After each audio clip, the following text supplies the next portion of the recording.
Video की इस नए विशेषांक में मैं आप सबसे शेयर करने वाली हूँ कि करवा चौथ का जो व्रत होता है, अगर कोई कुंवारी लड़की करना चाहती है या व्रत उठाना चाहती हैं तो वो कैसे उठा सकती हैं। तो सबसे पहले कि जो लड़कियां कुंवारी हैं, जिनकी शादी नहीं हुई है, अगर वो करवा चौथ का व्रत उठाना चाहती तो बिल्कुल उठा सकती हैं और उससे संबंधित ये वीडियो है। तो जैसे कि पहली बात मैं आपको बताऊं, जैसे आपकी शादी फिक्स हो गई है या आपकी इंगेजमेंट हो गई है और आपकी गोद भराई हो गई है, तो अगर आप करवा चौथ का, बहुत से लोग ये चाहते हैं, जैसे ससुराल पक्ष से भी लोग चाहते हैं कि वो करवा चौथ का व्रत उठाएं, तो आप इस सिचुएशन में आप व्रत उठा सकते हैं, लेकिन कुछ विशेष जरूरी सावधानी का ध्यान रखते हुए ही करवा चौथ का व्रत उठाएं। जैसे कि सबसे पहला जो जरूरी नियम है कि उस समय पे आपका पीरियड नहीं होना चाहिए, यानी अशुद्ध अवस्था में कोई भी हम व्रत त्योहार को नहीं उठाते। जैसे कि आप सबको मालूम है कि अशुद्ध अवस्था में हम पूजा नहीं कर सकते, और जो पहला करवा चौथ होता है उसका विशेष महत्व होता है। और जैसे हमारे यहाँ पे पूर्वी उत्तर प्रदेश में ये जो है, इस तरह का जो है रिवाज बहुत चलता है कि वहां पर जो है मायके से कोई भी चीज उठाई जाती है, मायके से ही व्रत स्टार्ट किया जाता है। जैसे तीज का व्रत हो गया, हमारे उधर तो तीज का व्रत ही ज्यादा होता है अब, क्योंकि मतलब मेरी दादी लोग और चाची लोग, ये लोग नहीं रखती थी तीज का, मतलब करवा चौथ का व्रत। तीज का व्रत होता था पहले, लेकिन बाद में जो है करवा चौथ का व्रत आ गया, दीदी लोग करवा चौथ का व्रत रहने लगी। क्यों? क्योंकि करवा चौथ का व्रत रहने से एक फायदा ये होता था कि पूरा दिन भूखे नहीं रहना होता था, शाम को आप भोजन वगैरह ग्रहण कर सकते हैं, बिना लहसुन प्याज के आप अन्न ग्रहण कर सकते हैं। तो एक तो फायदा ये होता था, दूसरा करवा चौथ भी उतना ही फलदायी होता है जितना तीज फलदायी होता है। इसीलिए हमारे यहाँ पर दीदी लोग जो है, जो तीज का व्रत का नियम फॉलो नहीं कर पाती हैं, जो लोग जो है तीज का व्रत नहीं, उतना कठिन होता है क्योंकि पूरा टाइम 24 घंटे का व्रत करना होता है, तो वो लोग जो है करवा चौथ का व्रत उठा लेते हैं। तो हमारे यहाँ पर इस तरह से हमारे यहाँ करवा चौथ का व्रत का जो है स्टार्टअप हो, क्योंकि इजी व्रत था और सुहाग की लंबी आयु के लिए पति की पूजा वगैरह करके पति के लिए रखा जाता है। तो जो ये मैं वीडियो बना रही हूँ, कुंवारी लड़कियों के निमित्त बना रही हूँ, तो आप में से जो लड़कियां इस बार व्रत उठाना चाहते हैं बिल्कुल उठा सकते हैं। विशेष बात का जो ध्यान रखेंगे, क्योंकि मायके से जो पूजा उठाई जाती है उसका बहुत ही ज्यादा महत्व होता है, तो मायके से ही आप अपना करवा चौथ का व्रत स्टार्ट कर सकते हैं। तो सबसे पहले आपको पीरियड नहीं होना चाहिए। दूसरा, आप कोई भी सिंदूर, बिछुआ से संबंधित कोई सुहाग सामग्री माँ को अर्पित नहीं करेंगे। जैसे सिंदूर, हमारे यहाँ पर बंधन सिंदूर होता है, जो सिंदूरा होता है, जो शादी में सिंदूरा होता है, उस जिसको हम लोग श्री मानते हैं, मतलब साक्षात लक्ष्मी का प्रतीक होता है वो। और वो शादी के बाद जैसे आप तिजोरी वगैरह में रख सकते हैं, मेन जो सिंदूरा होता है वो तिजोरी वगैरह में रखा जाता है, श्री माना जाता है, मतलब साक्षात लक्ष्मी जी माना जाता है। तो जब पूजा करेंगे करवा चौथ का, तो आप सबसे पहली बात कि आप जो है सिंदूर नहीं चढ़ाएंगे और बिछुआ नहीं चढ़ाएंगे, मंगलसूत्र नहीं चढ़ाएंगे, ये सब चीजों का आप विशेष ध्यान रखेंगे। बाकी पूरा व्रत आप वैसे कर सकते हैं, थाली भी घुमा सकते हैं। अगर आपके यहाँ पर जो आपके बड़े हैं, जैसे हमारे यहाँ पर दीदी लोग हैं और लोग भी हैं, जो जिन लड़कियों की एंगेजमेंट हो गई है तो वो थाली घुमाने में रहते हैं, लेकिन कुछ लड़कियां ऐसे हैं जिनका जो ऐसे ही शौक बस रहती हैं कि हमें उससे प्यार हो गया तो हम उसके लिए करवा चौथ का व्रत रहेंगे, ऐसे नहीं रखा जाता है। क्योंकि करवा चौथ का विधान ही होता है कि सास को थाली दी जाती है सुहाग की, प्लस उसके बाद सरगी जो होता है उसका भी विशेष महत्व होता है। तो ऐसे नहीं कि हम बॉयफ्रेंड के लिए रखेंगे। तो जिनकी शादी फिक्स हो गई है, जिनका मतलब ये हो गया है कि हाँ उन्हीं से शादी होगी, एंगेजमेंट गोद भराई हो गई है, वही लोग रखते हैं।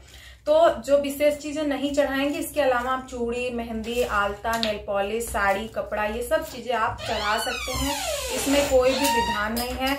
आप माँ से सुहाग की प्रार्थना करें, जैसे आपके मायके में जिस तरह से, जिस विधि विधान से करवा माता की पूजा होती है। कुछ लोगों के यहाँ गुलगुला भरा जाता है, कुछ लोगों के यहाँ जल ही भरा जाता है, कुछ लोगों के यहाँ चावल भरा जाता है, कुछ लोगों के यहाँ गेहूं भरा जाता है, तो आप वो सब कर सकती हैं। जो सुहाग की थाली हम अपनी सास को देते हैं, तो अगर आप मायके से स्टार्ट कर रहे हैं, मायके से आप करवा चौथ का व्रत उठाना चाहते हैं, तो आप वो सुहाग की थाली जो है अपनी भाभी को दे सकते हैं, अपनी बड़ी बहन जो सुहागन हो उनको भी दे सकते हैं, जो आपकी माँ है उनको दे सकते, अपने चाची को, अपने आसपास अपने मायके में आप किसी को भी वो सुहाग की थाली दे सकते हैं।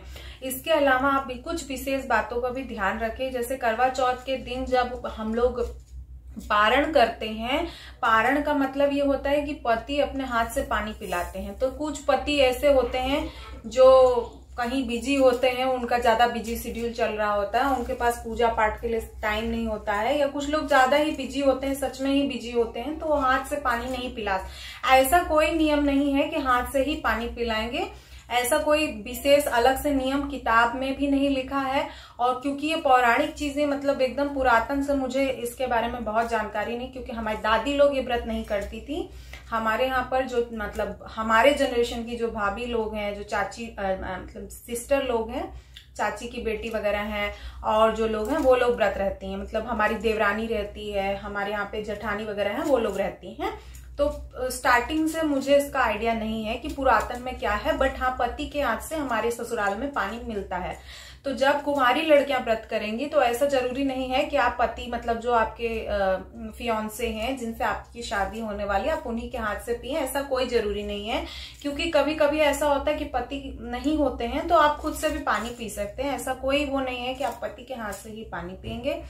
जो चंद्र पूजन होता है, चंद्र दर्शन होता है, वो भी चलनी से कर सकते हैं, आप प्रॉपर पूजा कर सकते हैं जैसे कि सुहागन महिलाएं करती हैं। बस आपको जिनसे शादी फिक्स हुई है ना, तो उनका फोटो वगैरह कुछ नहीं देखना है, आप सिर्फ मांगेंगे माँ से, करवा माता से, या जो शिव पार्वती या जो शिव परिवार का पूजन होता है उसमें आप माँ से मांगेंगे, माता गौरी से मांगेंगे कि मेरा जो शादी वगैरह फिक्स हुआ है, या जो भी चीजें मेरे साथ हुई हैं, मेरे सानिध्य में जो मेरे से जुड़ा है वो मेरे से जुड़ा रहे, उनकी तरक्की हो, आगे स्वस्थ रहें, और जो भी आप मनोकामना आपकी जो है वो आप मांग सकते हैं।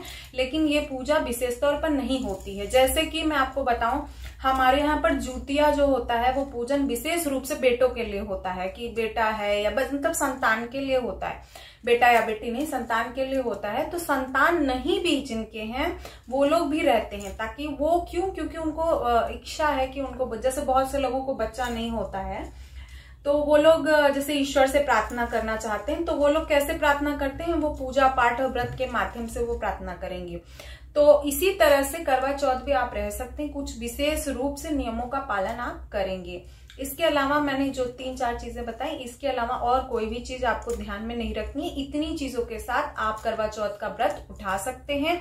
अगर आपको जैसे हमारे यहाँ एंगेजमेंट होती है तो लाल चुन्नी मिल जाती है। जैसे हमारी भाभी है एक हमारे पड़ोस में, तो वो पंजाबी थी, तो उनके यहाँ क्या होता है, जैसे पंजाबियों में भी वो चुन्नी मिल जाती है जब एंगेजमेंट वगैरह होती है, तो लाल वाली चुन्नी जो होती है, और भी चीजें मिल जाती हैं सुहाग की। तो आप उन चीजों के साथ मतलब आप उनको सिंदूर वगैरह नहीं रखें, आप इन चीजों के साथ भी 16 श्रृंगार आप नहीं करेंगे। जो श्रृंगार वर्जित है, जैसे बिछुआ वर्जित होता है हमारे यहाँ पे, मंगलसूत्र वर्जित होता है, शादी से पहले नहीं पहन सकते, और उसके बाद सिंदूर वर्जित होता है। तो इन सब चीजों को छोड़ के आप बाकी चीजों को जो है धारण कर सकते हैं। उसके बिना कि शुद्धता का भी बहुत विशेष महत्व होता है।